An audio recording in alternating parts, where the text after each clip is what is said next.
The Lord be with you.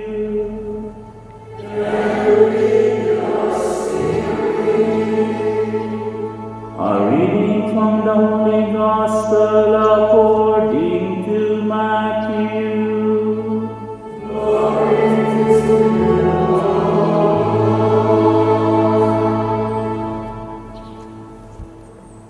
When Jesus was born in Bethlehem of Judea, in the days of King Herod, behold, Magi from the east arrived in Jerusalem, saying, "Where is the newborn King of the Jews? We saw his star at its rising, and have come to do him homage." When King Herod heard this, he was greatly troubled, and all Jerusalem with him.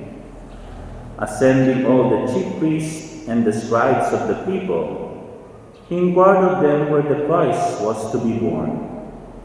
They said to him, "In Bethlehem of Judea, for thus it has been written through the prophets. And you, Bethlehem, land of Judah, are by no means least among the rulers of Judah, since from you shall come a ruler who is to shepherd my people Israel." Then Herod called the Magi secretly, and ascertained from them the time of the star's appearance. He sent them to Bethlehem, and said, "Go and search diligently for the child. When you have found him, bring me word, that I too may go and do him homage." After their audience with the king, they set out. And behold, the star that they had seen at its rising preceded them, until it came and stopped over the place where the child was. They were overjoyed at seeing the star. And on entering the house, they saw the child with Mary, his mother. They prostrated themselves and did him homage. Then they opened their treasures and offered him gifts of gold, frankincense, and myrrh. And having been warned in a dream not to return to Herod, they departed for their country by another way. The Gospel of the Lord. Praise to you, Lord Jesus Christ.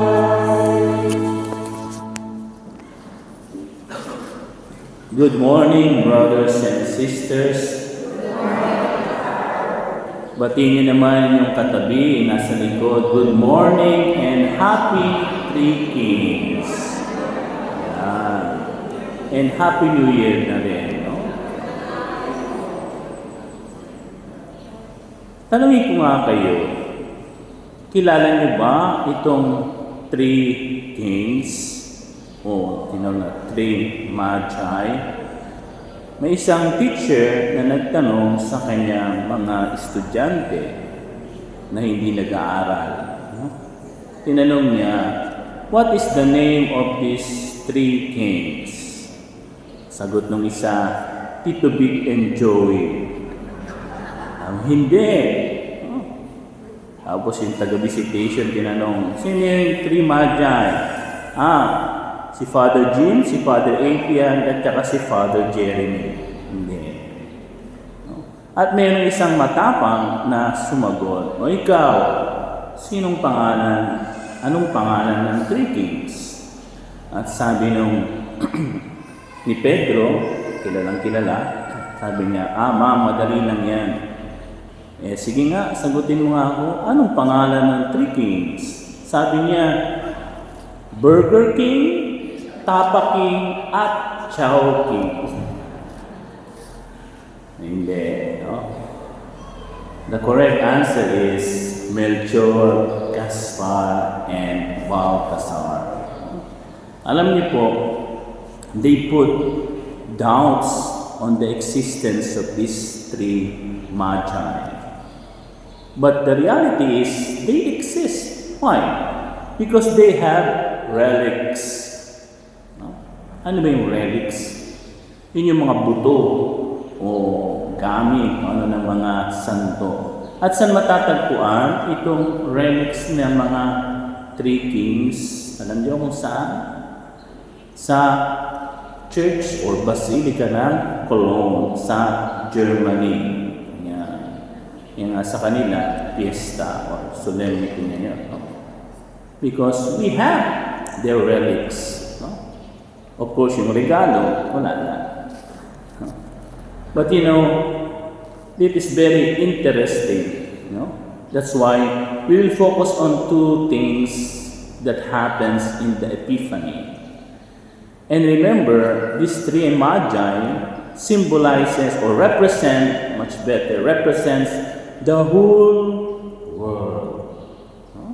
It's the first time the Messiah revealed to strangers, no? Not what we call Gentiles in the term of St. Paul, not to Israel, not to the Jews, but to foreigners. No? Melchior, Gaspar, and Balthasar. And what is interesting, no, I hope you know, is these three gifts. What are their gifts? Naalala niyo pa kung nakikinig kayo? Gold, frankincense, and myrrh. And you know, my brothers and sisters, no? Open and close parenthesis, pwede pang magregalo kasi Epiphany pa man. Hindi pa tapos ang Christmas, no? So, sa mga magre-regalo dyan, I'm still available. And anyway, what is these three gifts represent? No?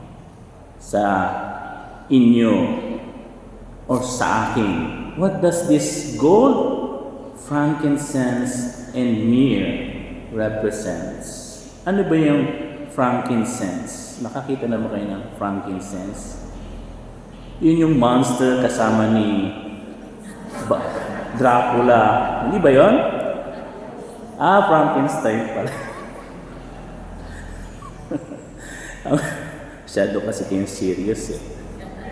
Ay, yung frankincense, no, yun yung nilalagay sa patay. O myrrh pala yata yan, no? Yung frankincense, yun yung ginagamit parang incenso, no? Which really, mas mabango pa sa insenso natin dito, no? And let us see, what does this three gift represents for Jesus? No? Sa mga katikista dyan, no? What is gold represents? Gold represents the kingship of Jesus. Frankincense represents his being a prophet. And myrrh represents his, baliktad pala, frankincense represents his priesthood. And myrrh, represents, symbolizes his prophets. No? King, priest, and prophet. No? Tandaan niyo yan. No? Kaya nga, gold, frankincense, and myrrh, walang ibang ibibigay sila kundi itong tatlong to. Why? Because these are the three, what we call, munus of the Messiah. The role of the Messiah. King, priest, and prophet. And what is interesting, lalong-lalo na sa atin, if you have been to baptism, lahat naman tayo siguro naka-attend ng binyag. This tree was given to us in our baptism through the oil. Hindi ba? We participate the kingship, the priesthood, and the prophecy of Christ. Kaya tayong lahat, we are king in our own, and we are priests, and we are also prophets. by virtue of the sacrament of baptism. No? We are called to be those things. Kaya nga, no? Importante itong gift ng mga magi. And before that, they prostrated. Alam niyo yung prostrated? Talagang nag-ano sila sa harapan ni Lord. Hindi lang sila lumuhod, ha?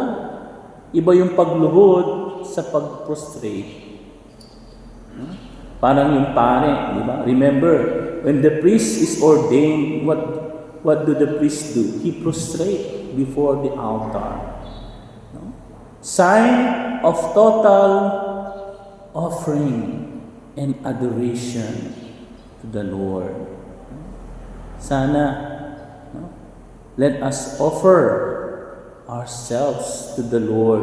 No? Bigyan natin ng gift si Lord ngayong taong 2026. But some of you will ask, Father, what can I give to the Lord? Just like gold, frankincense, and myrrh. Here it is. Our time, talent, and our hearts. No? Anong pwede natin ibigay kay Lord? Just like the three magi, our time, yung oras. Kaya sa lahat ng mga nandito, congratulations, you already did offer something. Your time. Then second, your talent. So, dito pumapasok na yung ating mga altar server, lector, commentators. They give their talent as a gift to the Lord. And thirdly, our hearts. Ating puso. Ang ating korason, kurasao, kasing-kasing. No? Yung ating puso. Lahat tayo, we can offer it to the Lord at the start of this new year, 2026. No? Kaya nga, sana huwag natin kalimutan ito, no? Brothers and sisters. And secondly, we should also turn towards the star. Yung bituin. Saan yung bituin na yun? No? Hindi yun si Megastar, si Star for All Season, at of course, wala na si Superstar. Pero ano yung bituin na yun na may ningning, hindi walang ningning yan, na nagdala sa mga magi o sa three kings. No? Napaka-importante. Why? Because this star are the guide of the magi to find the child Jesus. And the question is, brothers and sisters, what is the star in our life today? Anong ibig mo sabihin, Father? Sino ba ang gumagabay sa iyo sa iyong pang-araw-araw na buhay? What is the star that guides your life? Ito ba ang social media? Majority ng mga kabataan, social media? Is it your friends? Mga barkada mo? Is it your dream, yung pangarap mo? Or is it Christ, your star that guides you? And you know, this is reflect on our daily life. Kung cellphone ba ang nag-guide sa iyo? Kung barkada mo ba ang nag-guide sa iyo? You see, the sad thing of these things, no? Of course, I don't mean that they are bad. They are good. Okay naman. Yung barkada, kaibigan, there's nothing wrong with that. But the problem is, if they become conflict with your faith, with your love for Jesus.